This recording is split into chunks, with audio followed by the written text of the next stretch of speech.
Fala moçada, professor Alberto de Geografia do canal do Professor Total, retornando às atividades. Sim pessoal, estamos retornando às atividades em nosso canal e com muitas novidades. Estamos recheados de novidades. Para quem não sabe, nosso canal tem aí o objetivo de se tornar uma plataforma de cursos. Sim, isso mesmo. E para startarmos esta ideia, alcançar este objetivo, essa semana que passou, estamos terminando essa semana, foi comemorado aí o Dia do Historiador.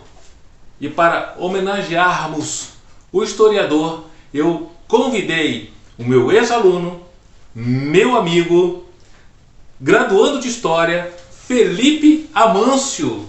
E a primeira aula do canal do Professor Total é de História.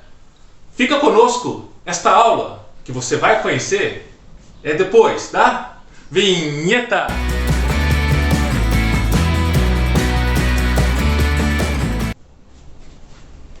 E aí galera, tudo bom? Hoje vamos falar sobre o feudalismo europeu. Aposto que você já ouviu falar de feudalismo por aí, né?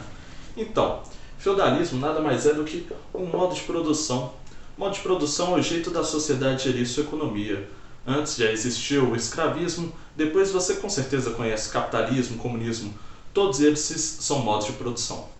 O modo de produção feudal, ele é pautado na agricultura. É um sistema dividido em castas e é autossuficiente. Ou seja, ele gere aquilo que ele consome.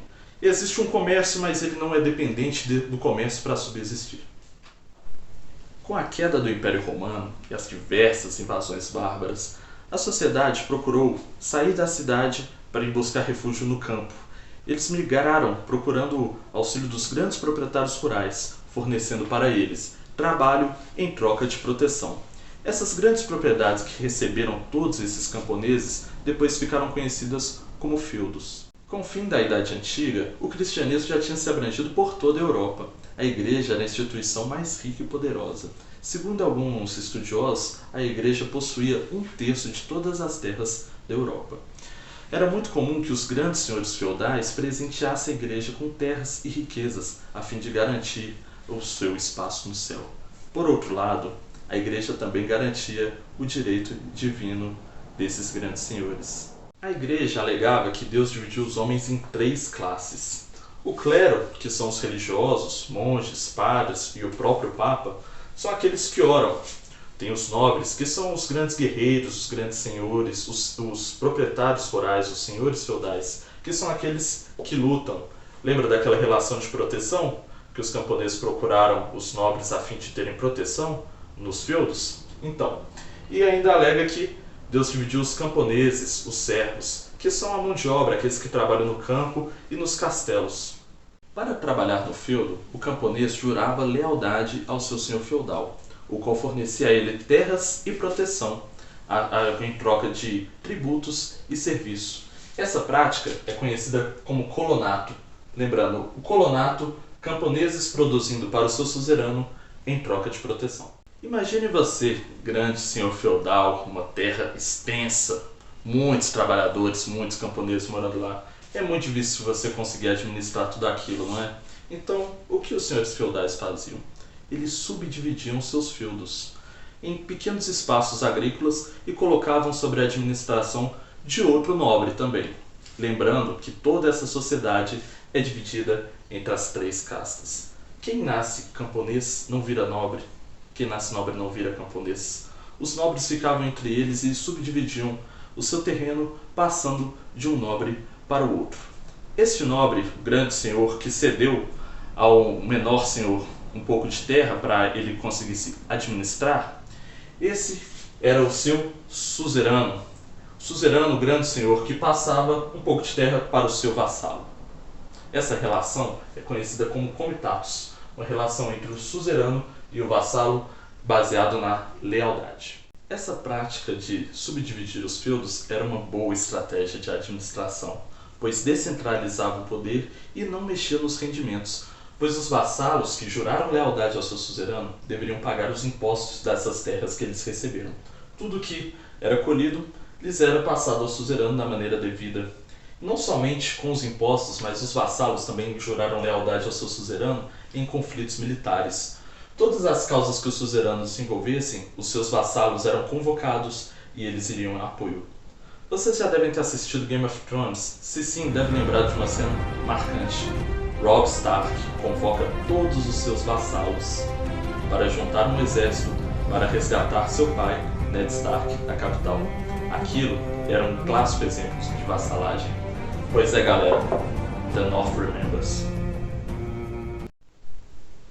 Então, galera, se você não é clero e você não é nobre, você sobrou, você é camponês. E não é nada barato ser um camponês em um feudo. Você simplesmente tem que pagar todos esses impostos aqui. Entre eles está a talha. Ao entrar no feudo, você ganha um pouco de terra do seu senhor feudal. Essa terrinha que você ganha, que geralmente são as terras mais meia boca, é o manso servil. Lá, metade daquilo que você produz vai para você, para o seu consumo próprio, para a sua família. Mas a outra metade vai para o patrão, vai para o senhor feudal. E não é só isso não. Alguns dias na semana, digamos segunda, quarta e sexta, você tem que ir lá no manso senhorial, que são as terras que é do patrão, as terras do senhor feudal. Lá você vai trabalhar único e exclusivamente para ele. Tudo aquilo que você produziu lá, vai para ele. E cara, não para aí. As banalidades são impostos cobrados em cima daquilo que você usa para trabalhar. Nem sempre você tem as ferramentas, às vezes você vai usar o moinho de vento do seu senhor, ou o forno dele para assar um pão, e você paga uma taxa de manutenção por isso. As chamadas banalidades. Se não bastasse, você lembra da igreja? Então, acho que é uma prática comum até hoje, né? Tostão de São Pedro. Você tem que deixar 10% de tudo que é produzido para a igreja. E, por último, mas não menos importante, a mão morta. Quando você é um camponês e você chega para o feudo, faz aquele juramento de lealdade com o suzerano, ok, você ganha seu manso servil, você trabalha no manso senhorial, paga todas as taxas, mas você que fez esse juramento, quando você, patriarca, morre, os seus filhos não fizeram juramento nenhum. Eles vão fazer um novo juramento, mas tem uma pequena taxa aí, a mão morta. Eles pagam porque o patriarca morreu e eles pagam para continuar morando no feudo. E você estava achando aí que descontavam muito dinheiro do seu salário? Pois é, imagina para o camponês. O feudalismo perdurou por quase toda a Idade Média, mas com as cruzadas, o surgimento da burguesia, epidemias, várias crises econômicas, ele não conseguiu se sustentar com tudo aquilo ali. Inclusive, o surgimento do capitalismo influenciou para o fim do feudalismo. Mas isso é assunto para um outro vídeo. Mas diz aí, você gosta de história medieval? Comenta aí o que você gostaria de saber no próximo vídeo, qual assunto você quer que nós tratemos aqui. Aproveite e já se inscreva no canal e ative o sininho. Fique atento que em breve tem mais vídeos do Professor Total.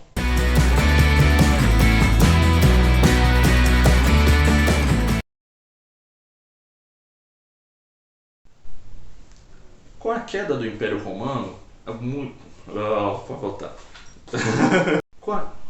Foi mal.